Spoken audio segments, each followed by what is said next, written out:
Hoje as mulheres também têm mais coragem. Hoje as mulheres, elas se autoafirmam mais. As mulheres hoje, elas têm uma independência, eu não diria uma independência financeira, que também já está caminhando para isso, é o que se caminha.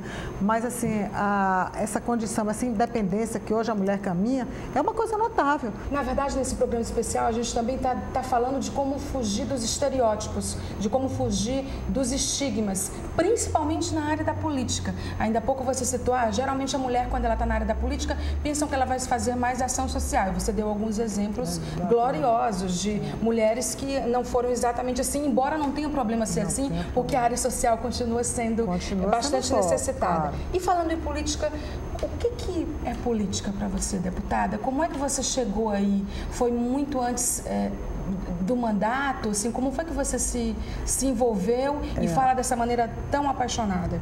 Deixa eu lhe dizer, na realidade, porque no primeiro momento só se entende a política como uma política partidária. Sim. E eu não, independente disso, eu entendo a política, primeiro no momento, a política participativa, quando você se engaja com ações ou com luta na sua comunidade, no seu bairro, no seu momento, no seu conviver. Então isso eu chamo de uma política participativa, onde eu tive a oportunidade de atuar. Depois a gente fala de uma política partidária, que é quando você se vai para um partido, se alinha a um partido, que foi o que eu fiz, isso desde 1993.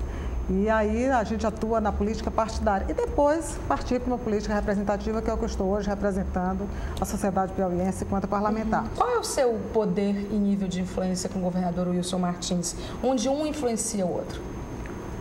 Olha, nós conversamos bastante, Maia. Aqui em casa, assim, sempre foi, assim, desde o começo. Olha que já se vão alguns poucos 30 anos, mas nós sempre conversamos. São mais de 30 anos, né, juntos?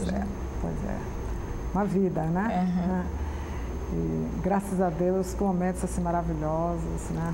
Como qualquer casamento normal. Ele me ouve muito, eu ouço muito, mas ele tem as opiniões, ele tem as decisões, ele não tem ideia pré-concebida sobre qualquer assunto e que não possa mudar. E eu, da mesma forma, aliás, o preconceito para mim é um problema muito sério, porque eu não consigo conviver com quem eu não possa conversar a ponto de persuadir no sentido de argumentos, com argumentos, né? Não, eu acho que no grito não. Então, assim, temos uma relação saudável, inclusive política.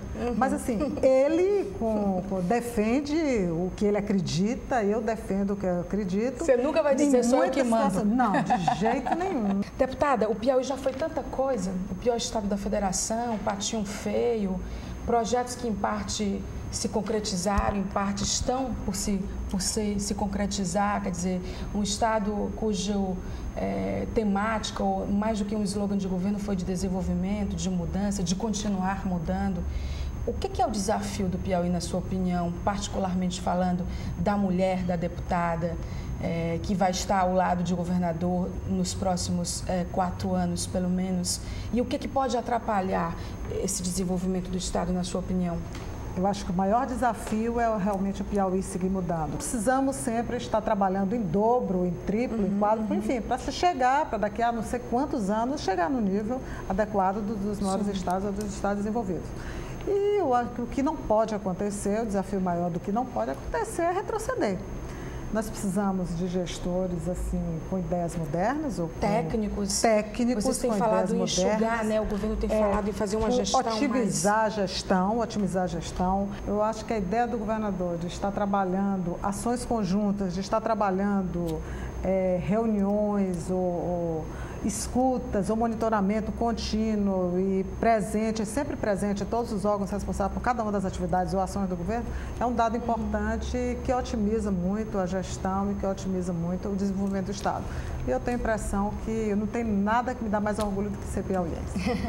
A senhora fala com muita sinceridade e até nega alguns rótulos, né? Até, inclusive, fala com sinceridade de temas espinhosos. A senhora, por exemplo, é quem posta na sua rede social, como o Twitter, por exemplo. Sempre. Não é um assessor, é você sempre que posta e sempre com muita honestidade. De onde é que vem essa honestidade política que é tão rara hoje? Deixa eu dizer, Maia, eu até diria assim, eu fui eleita, tive o primeiro mandato, estou no segundo, e quando eu decidi pleitear o segundo mandato, eu digo, o que justifica eu pleitear um segundo mandato? O que me leva a pleitear um segundo mandato? Então, é uma coisa que eu reavalio muito, porque eu entendo que a população, quando ela te concede esse mandato, ela quer o mínimo. O mínimo. Eu acho que o mínimo que começa, começa por você respeitá-la e por você dizer a verdade. Então, eu entendo que se você não consegue falar a verdade, se você não consegue ter dado o suficiente para que aquela população te respeite e te faça crer, te coloca lá, porque o que é representar? Representar significa você dar uma procuração para aquela pessoa para estar lá nas suas necessidades, a pessoa está lá te representando da sua cidade, do seu momento, enfim. Então, eu acho que a palavra respeito define muito bem isso. E eu não posso ser dissimulada a ponto de ter uma atuação X, falar uma coisa Y. Eu sou muito aberta e muitas vezes alguém já disse assim, deputado, eu acho que você não deveria participar dessa rede social. Sincera. Pois é, não deveria participar dessa rede social porque significa, principalmente agora na condição de governador, qualquer coisa que você diga, você está falando pelo governador. Eu digo, não, é absoluto. A senhora vai aceitar o conselho? Não, nunca. E aí, falando da honestidade, um pouco para encerrar a nossa entrevista, eu queria saber de onde é que vem, como foi que a espiritualidade entrou na sua vida? Quer dizer, que porta iluminada foi essa que, para quem conhece você ou acompanhando ou de outros momentos mais íntimos ou familiares ou sociais, sabe que é uma porta que ela é interessante porque ela tem um equilíbrio entre a leveza e a força. Quer dizer, ao mesmo tempo que você parece frágil diante de certas coisas que acontecem na vida de qualquer pessoa, você se mostra forte. De onde é que vem isso, deputada? Se eu soubesse, Maia, mas assim, eu tenho uma história de vida realmente, se for falar um pouco de religião, eu sou católica, mas eu sempre, para começar, eu sou uma pessoa do bem. Eu nunca aposto nos defeitos de ninguém, eu aposto sempre nas qualidades, isso eu aprendi. E a ter fé, eu tive motivos da minha vida, eu sempre tive, mas uma força maior, tem uma coisa muito maior, que eu acho que ninguém precisa entender isso, até porque, para se entender, se você tiver que entender isso para passar pelo que eu passei, eu prefiro que as pessoas não entendam, né? Uhum. Então, chegou um momento da minha vida que, se eu não tivesse todo o histórico, uma bagagem de fé, uma bagagem assim de pessoa que acredita, independente de ver, acredita nas coisas, eu não teria chegado como eu cheguei. Então, eu passei por uma dificuldade muito grande. Hoje, então, eu me sinto uma fortaleza. Uma fortaleza em determinados sentidos.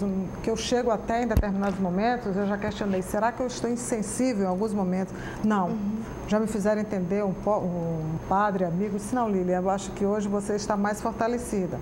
Eu cultivo muito a minha fé. Nós conversamos com Lília Martins, uma das mulheres no poder aqui no Piauí e no mundo, porque afinal de contas, hoje a gente vive num mundo globalizado, com as redes sociais, com as informações, uma mulher influencia outra, influencia um homem, influencia um ser humano, e a ideia é essa, é saber que caminhos a gente pode trilhar a partir dessas mulheres que não estão a fim de brigar por gêneros, mas estão a fim de dar sua colaboração como o homem também dá. Para encerrar a nossa entrevista, eu queria agradecer à deputada Lília e dizer de maneira pessoal, pedir licença a vocês telespectadores, que ela é uma mulher de garra porque ela poderia ter parado no momento em que ela precisava de uma pausa. E ela resolveu homenagear a sua perda familiar, escolhendo continuar andando. Isso é para poucos e isso é para grandes. E como ela disse, cada um escolhe o seu caminho. Mulheres no poder. Até já.